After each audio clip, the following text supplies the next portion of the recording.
Assalamualaikum dan salam sejahtera. Bertemu kembali kita di channel dari Media. Okey, hari ni saya nak unbox satu smartphone flagship daripada Oppo, iaitu Oppo Find X2 Pro.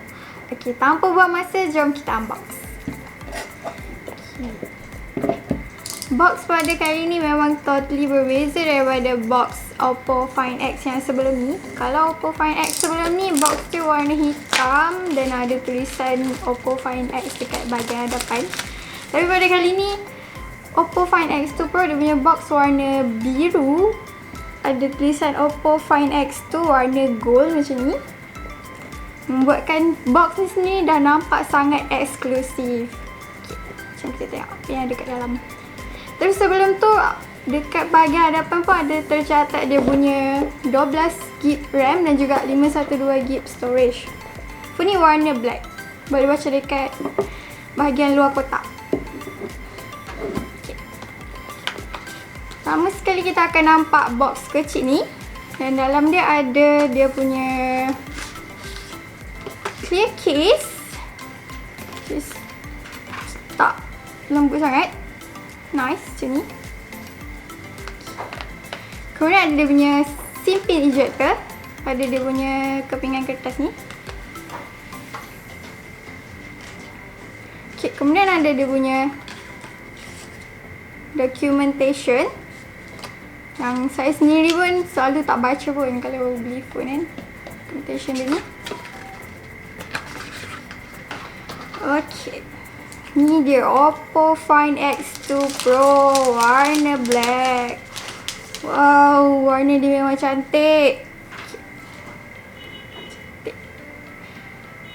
Hitam macam nampak misteri, nampak eksklusif dan juga nampak sangat premium. Bersesuaian lah dengan dia kan smartphone flagship. Okay. Selain tu juga, dia pegang dia just nice, dia fit je kat tangan. Tak terlalu berat. Okay, nice.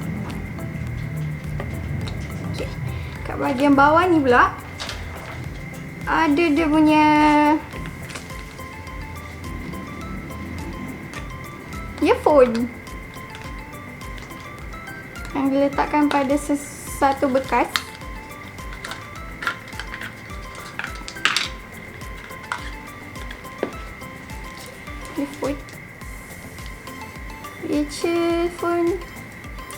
Earphone ni Type C. Okay. No more audio jack. Oh, dia juga bagi macam earbuds untuk kita replace. Kemudian dalam box ni juga ada kabel USB Type C. Okay. Dan ada dia punya 65W Super Vogue charger.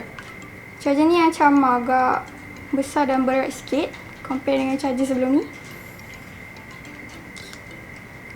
Dan dikatakan juga yang charger ni boleh charge 10 minit, boleh charge dalam 40% dan fully charge dalam masa 38 minit. Betul ke? So, korang kena beli. Okey, kepada sesiapa yang nak pre-order Find X2 Pro ni, boleh pre-order di website directly ataupun kunjungi outlet yang berhampiran. Phone ni mula dijual pada 21 Mac nanti. Jangan lupa like dan subscribe channel Directly Media. Tekan tombol loceng di bawah untuk notifikasi video yang seterusnya. Thank you for watching. Jumpa lagi. Bye.